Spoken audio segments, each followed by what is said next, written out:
রমাদান এমন মাস যে মাসে কোরআনকে নাজিল করা হয়েছে, অর্থাৎ এই মাসে কোরআন আল কারীমকে নাজিল করা হয়েছে। হুদাল লিন্নাসি ওয়া বাইয়িনাতিন মিনাল হুদা ওয়াল ফুরকান, এটা মানুষের জন্য হেদায়েত, হেদায়েতের সুস্পষ্ট বর্ণনা এবং the criterion between right and wrong, আল ফুরকান সত্য মিথ্যার পার্থক্যকারী।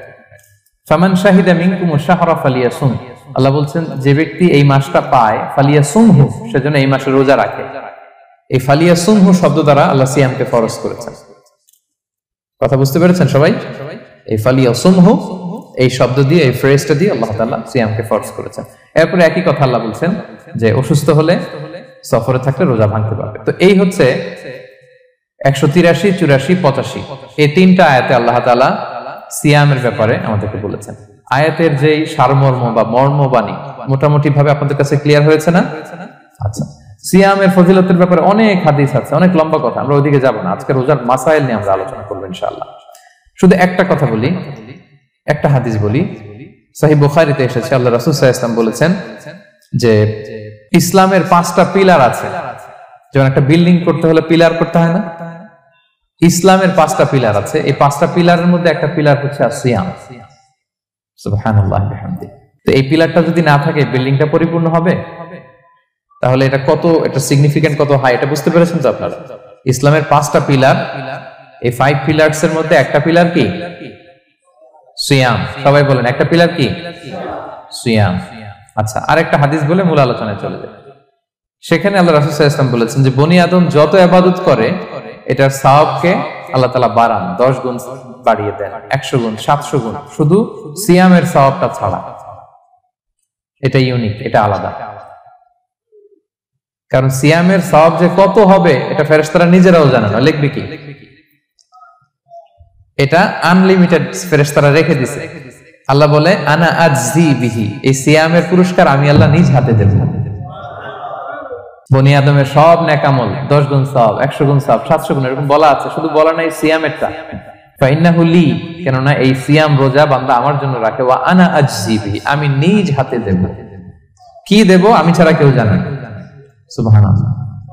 তো এই যে পুরস্কার আপনারা পাবেন, একটা সারপ্রাইজ গিফট রয়ে গেছে। ভালো লাগতেছে না শুনে আপনাদের?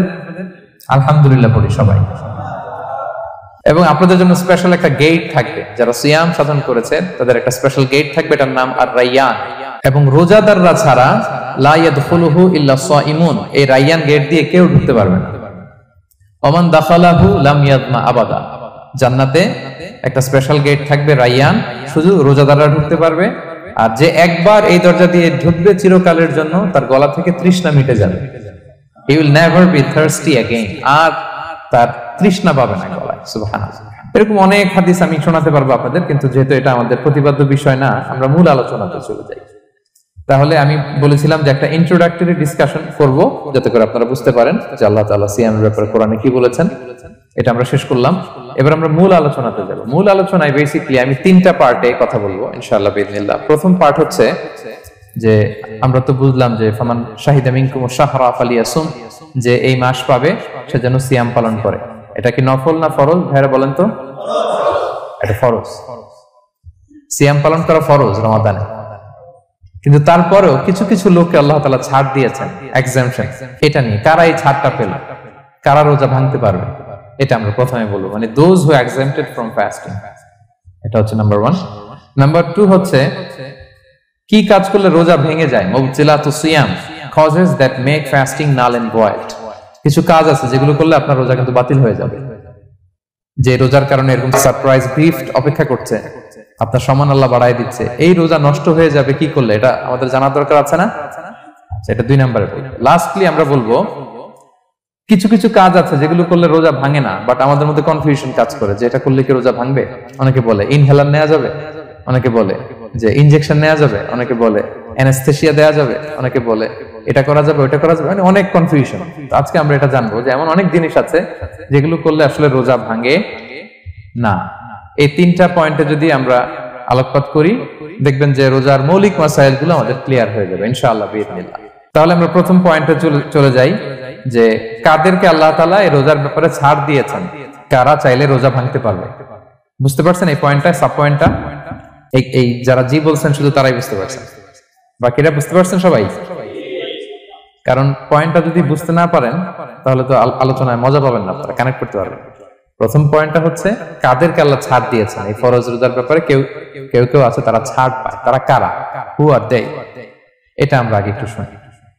তাহলে দোজ হু এক্সাম্পটেড ফ্রম ফাস্টিং, যারা এক্সাম্পশন পেয়েছে, ছাড় পেয়েছে, তাদের মধ্যে থেকে প্রথম হচ্ছে শিশুরা, আসিবিয়ান, শিশুদের উপর রোজা ফরজ না, যতক্ষণ না তারা ম্যাচিউরড হয়।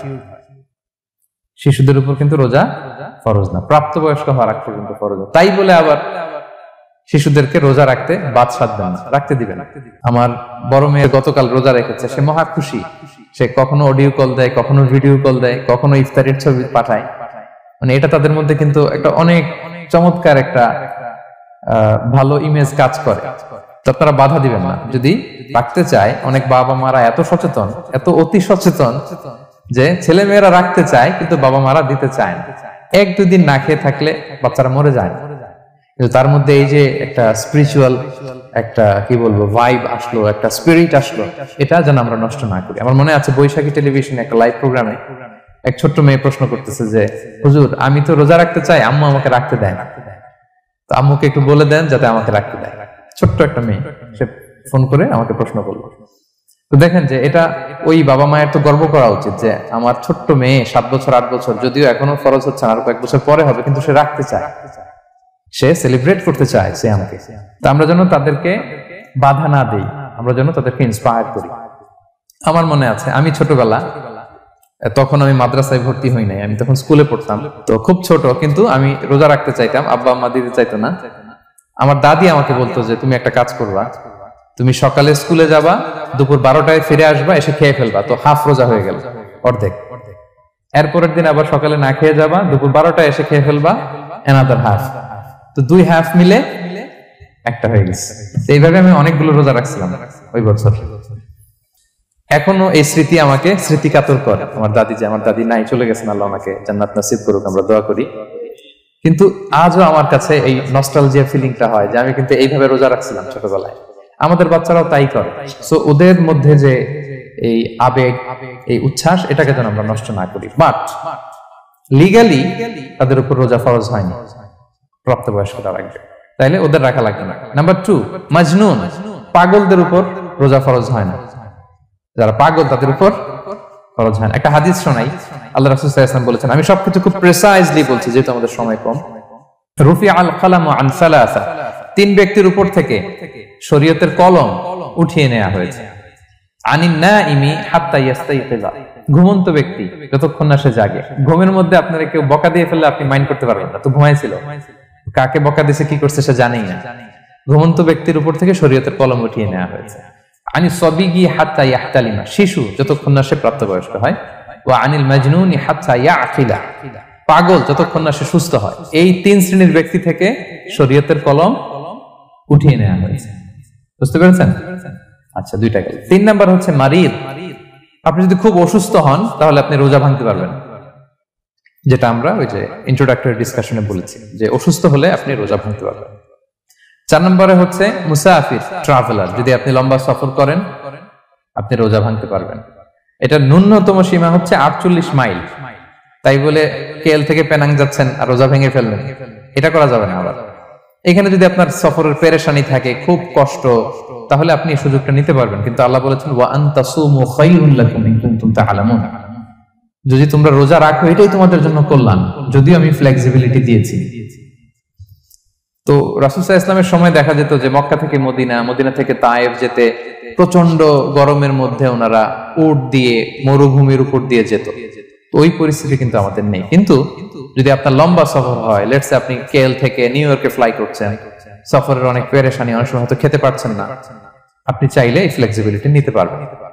তো অসুস্থতা আর সফরে থাকলে আপনি রোজা ভাঙতে পারবেন, তবে ফাইদ্দাতুম মিন আইয়ামিন উখর, অন্য সময় এটা গুনে গুনে রাখতে হবে। 5টা যদি ভাঙা যায় পরে 5টা কাজা করবেন। এই পয়েন্টটা কি সবার কাছে ক্লিয়ার?